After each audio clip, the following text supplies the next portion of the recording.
মানুহে নিজৰ চেহেৰা আইনাত চায় আৰু যেতিয়া সেই আইনাখনেই ভাগি যায় তেতিয়া নিজকে বচায়।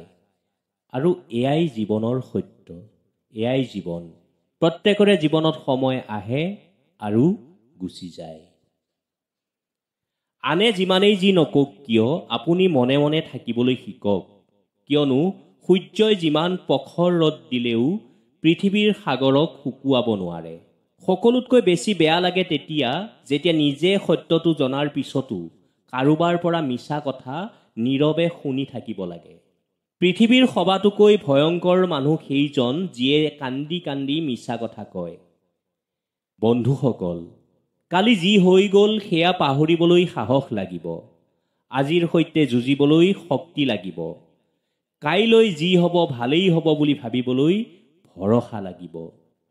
সময়ে যেতিয়া নাচ নচায়, ওচৰ চুবুৰীয়াই তেতিয়া ঢোল বজায়। ভাল চিনি পোৱাৰ ক্ষমতা প্ৰায় চকুৰে নাথাকে।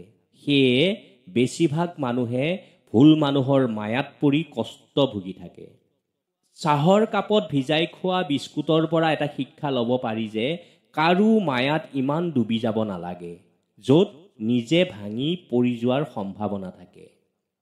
এজন আহত ব্যক্তিয়ে তেওঁৰ যন্ত্ৰণা যিমান সহজে পাহৰিব পাৰে, কিন্তু এজন অপমানিত ব্যক্তিয়ে সিমান সহজে তেওঁৰ যন্ত্ৰণা পাহৰিব নোৱাৰে। সেইখিনি সময়ত সকলোতকৈ বেছি বেয়া লাগে যেতিয়া বহুত কষ্টত থাকিও কাৰোবাৰ ওচৰত প্ৰকাশ কৰিব পৰা নাযায়। জীৱন অলপ সময়ৰ ভ্ৰমণ, সেয়ে কেতিয়াও আনৰ কাৰণে সময় অপচয় নকৰিব।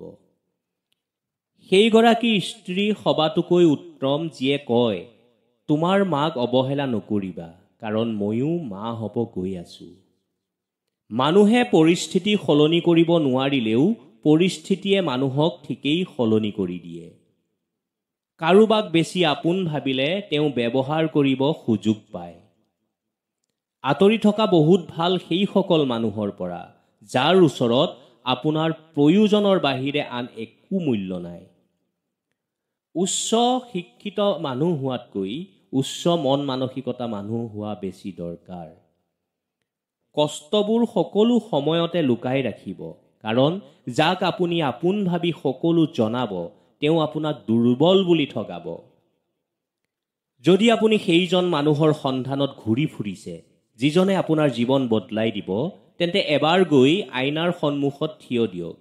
যাক দেখিছে তেওঁৱেই সেইজন মানুহ।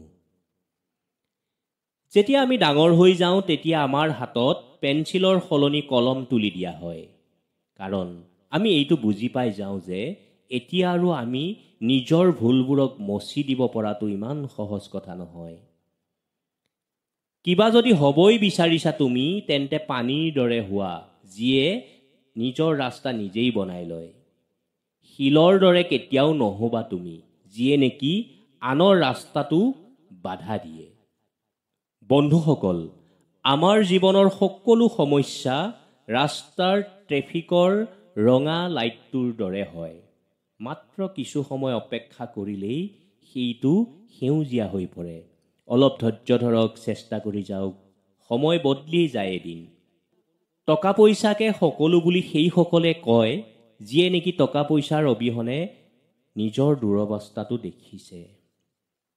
মনৰ বজাৰত ধনৰ মূল্য জোখা নহয়, প্ৰেম হৈ গ'লে ৰূপৰ মূল্য জোখা নহয়। মাথো এজনকে সঁপি দিয়া জীৱনৰ সমস্ত, কিয়নো পচন্দ হোৱাৰ কোনো বস্তুৰ মূল্যও জোখা নহয়। নিজকে ইমান কষ্ট নিদিবা যদি সেই কষ্টৰ ভৱিষ্যতে একো মূল্যই নাথাকে।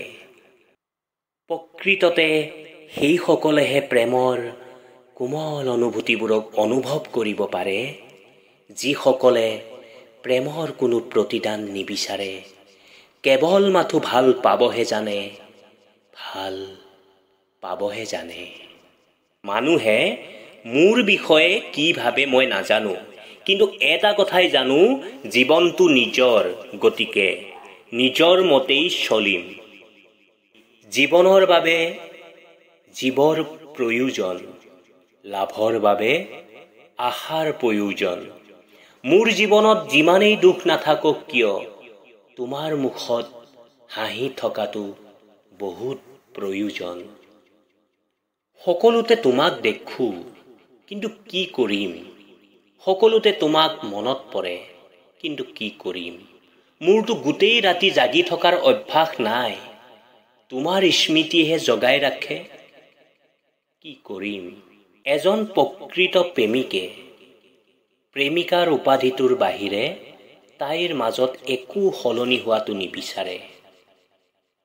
সঁচা ভালপোৱা সেয়াহে যেতিয়া দুয়োজনৰে মাজত ইজনে সিজনক হেৰুৱাৰ ভয় থাকে।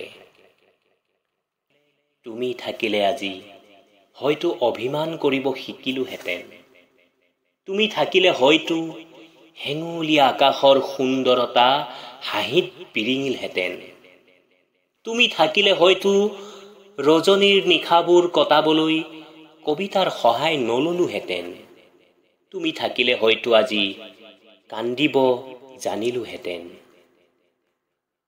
এটি কণমানি ঘৰ, এটি দুটি কৰি কেইটামান জোনাকী সপোন, আৰু বিচাৰো তোমাৰ ওঠৰ এমুঠি হাঁহি। নাজানো তুমি এতিয়া ক'ত, কি তোমাৰ নাম, সাগৰিকা, সংঘমিত্ৰা নে অপৰূপা? দুচকুৰ চিনাকি নাথাকিলেও তুমি যে মোৰ একেবাৰেই আপোন। ভাল পাওঁ তোমাক নিকা হৃদয়েৰে। অপেক্ষাৰ উৰণি গুচাই তুমি আহা মোৰ কাষলৈ, নিচেই কাষলৈ, এচমকা জোনাক হৈ। জীয়াই থাকিবলৈ তাই প্ৰেৰণা যোগালে, সুখী হৈ থাকিবলৈ তাই প্ৰাৰ্থনা কৰিলে। হে ভগৱান, তুমি তাইক সকলো দিবা, যিয়ে মোক তাই অন্তৰত ঠাই দিলে। আৰম্ভ হ'ল এক নতুন যাত্ৰা, অতীতক সোঁৱৰণি সফুৰাত শুৱাই বৰ্তমানৰ আধাৰত ভৱিষ্যতৰ ছবি অঁকাৰ এক নতুন যাত্ৰা। সকলোৰে দুখ থাকে, অশান্তি থাকে, কিন্তু কোনো দুখেই দুখ হৈ নাথাকে যেতিয়া সেই দুখবোৰ মোৰ পৰা আমাৰ হৈ পৰে। পৃথিৱীৰ সকলো সুন্দৰতা অনুভৱ আৰু উপভোগ কৰিবলৈ লগত এজন মনে বিচৰা সংগীৰ প্ৰয়োজন। সকলোৰে দুখবোৰ মোৰ পৰা আমাৰ হোৱাৰ কামনাৰে। দিয়া আৰম্ভ কৰক, অহাৰ আৰম্ভ কৰিব, সন্মান আৰু টকা দুয়োটাই। নিসংগতা তেতিয়া অনুভৱ নহয় যেতিয়া মানুহ এজন অকলশৰীয়া হয়। নিসংগতা তেতিয়াহে অনুভৱ হয় যেতিয়া কোনো গুৰুত্ব নিদিয়া হয়। মানুহ কেতিয়া শক্তিশালী হয় জানে? যেতিয়া জীৱনলৈ আঘাতৰ উপৰি আঘাত আহে, সমস্যাৰ উপৰি সমস্যা আহে, তেতিয়া। কৃতকাৰ্যতাই কিন্তু মানুহক কমফৰ্ট জোনলৈহে লৈ যায়। কথাষাৰ মনত ৰাখিব। এগৰাকী ভাল পত্নীক তলত দিয়া কৰ্মৰ দ্বাৰা চিনিব পৰা যায়। যিয়ে পতিক পুৱা ভাগত নিজৰ মাকৰ দৰে সেৱা কৰে, দিনত এগৰাকী ভনীৰ দৰে মৰম কৰে, আৰু ৰাতি এগৰাকী বেশ্যাৰ দৰে পতিক সন্তুষ্ট কৰে। সুখী জীৱন বিচাৰিছে যদি এই তিনিটা কথা সদায় পালন কৰিব। ১ নম্বৰ, কেতিয়াও অধিক সুখী হৈ থকাৰ সময়ত কাকো কথা নিদিব। ৰজা দশৰথে অধিক সুখত কৈকেয়ীক কথা দি কি হৈছিল আমি প্ৰত্যেকে জানো। ২ নম্বৰত, বেছি খং উঠিছে যদি উত্তৰ নিদিব, কেৱল নীৰৱতা অৱলম্বন কৰক। দুখী হৈ থকাৰ সময়ত কেতিয়াও সিদ্ধান্ত নল'ব। এনে সময়ত লোৱাৰ সিদ্ধান্তৰ বাবেই মানুহে আত্মহত্যা পৰ্যন্ত পথ বাছি লয়। মানুহে আপোনাক এই তিনিটা কথাৰ কাৰণে নিচ দেখায়। ১ নম্বৰত, যেতিয়া আপুনি কাৰোবাৰ সকলো কথাতে হয় ভৰ দি সকলো সময়তে লগত থাকে। ২ নম্বৰত, সকলো সময়তে যেতিয়া আপুনি কাৰোবাৰ বাবে উপলব্ধ হৈ থাকিব। ৩ নম্বৰত, যেতিয়া কোনোবাই ভাও দেখালেও আপুনি যদি ওচৰলৈ যায়, তেতিয়া তোমাৰ ফটোত কিমান লাইক আহিছে সেইটো আচল কথা নহয়। আচল কথা তুমি নিজকে কিমান লাইক কৰা।